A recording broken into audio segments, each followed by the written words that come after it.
কক্সবাজারে আজ কারফিউ শিথিল থাকবে সন্ধ্যা ৬টা পর্যন্ত। শহর থেকে ছেড়ে যাচ্ছে দূরপাল্লার যানবাহন। চট্টগ্রাম কক্সবাজার মহাসড়কের বাইপাস থেকে জানিয়েছেন প্রতিনিধি অর্পণ বড়ুয়া। কক্সবাজারের নিত্যপণ্যের বাজার, কাঁচা তরিতরকারির বাজার এবং কাঁচা মাছের বাজারে সাধারণ মানুষের নাভিশ্বাস উঠেছে।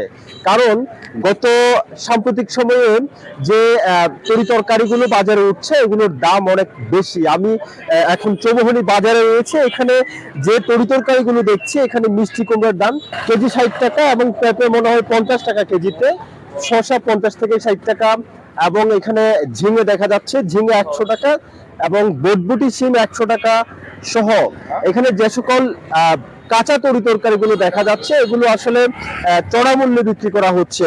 পাশাপাশি এখানে যে কাঁচা মাছগুলো উঠছে, যেহেতু সামুদ্রিক মাছ ধরা সম্প্রতি শুরু হয়েছে সাগরে, এখনো পর্যন্ত জেলেরা পুরোপুরি ভাবে পুরো দমে তারা আসলে নামতে পারেনি। যারা গেছেন তারা এখনো সাগর থেকে ফিরে আসেনি। এখানে সামুদ্রিক মাছ কম ওঠার কারণে এখানে চাষের মাছ উঠছে, বিশেষ করে তেলাপিয়া, রুই, কাতাল, এই মাছগুলো এখানে উঠছে।